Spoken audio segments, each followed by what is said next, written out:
we need to know the importance of social interactions. A year of being homebound has deepened the divisions in a society already fraught with prejudices. A year of restricting ourselves to the confines of four walls has made us keenly aware of our past exchanges, not only with our families but also with the larger society. Of the many victims of the COVID-19 pandemic are social interactions and millions of friendships that should have formed at schools and workplaces. In a country riven with oppressive prejudices, the past year may have widened the greatest fault line in the Indian society: religion. Hindus and Muslims constitute not only the largest religion communities in India, but they perhaps also form the pair with most fraught relations in the recent decade. Still, over the years, children and adults have mitigated the barriers created by socialization through everyday interactions across religious groups. But what happens when everyone spends a year without forming a new friendships or circumscribing their interactions to the limited online or offline meetings? This pandemic collateral damage may include tolerance and understanding between the majority and the minority. The religious identities of Hindus and Muslims have shaped their social ties, their political loyalties, and their interaction with the Indian state. The long history of Hindu-Muslim ties in the subcontinent is marred by the geopolitical violence fueled by myths, rumors, and prejudice. The prevalence of cow vigilante violence and anti-conversion laws in the recent years stands testimony to the worsening of inter-religious ties and deepening of prejudice by a majority community. In fact, tropes used to concat fear about the Muslim community in the 1920s, such as cow killers and abductors of Hindu women, have found appeal even in the 21st century.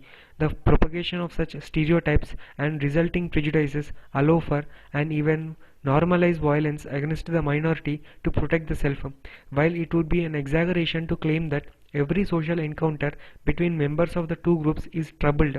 All is certainly not well in India. The display of the prejudice to seek houses in a more homogenized area, progressively creating ghettos and further fueling stereotypes, that is, Muslim people living in a homogenized area of the Muslim regions and Hindu people whom living in a homogenized area of the Hindu people. So the refusal to grant the tenancy to the members of the Muslim community pushes them to seek houses in a more homogenized area, progressively creating the ghettos and further fueling the stereotypes. How do you mitigate a prejudice that is so pervasive and intense? So in 1954, Gordon Allport published The Nature of Prejudice, which contained, among other analyses of intergroup behavior, a theory on prejudice. Specifically, it contained a hypothesis on how to reduce prejudice among majority and minority groups, popularly called contact hypothesis.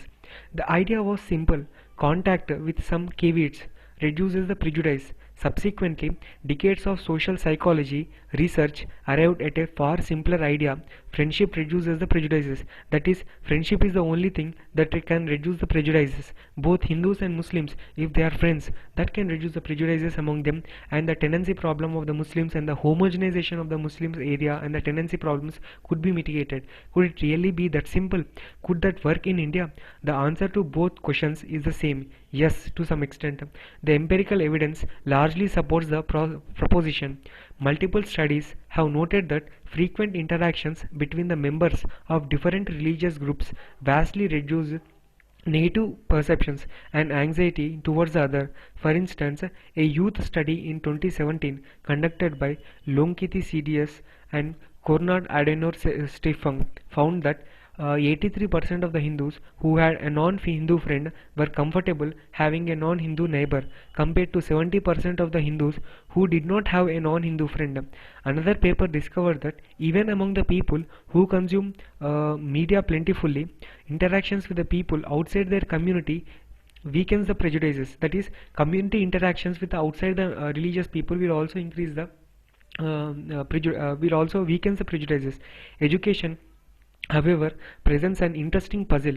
A recent study finds that college-educated Hindus are more likely than non-literate Hindus to pursue the Muslim community negatively.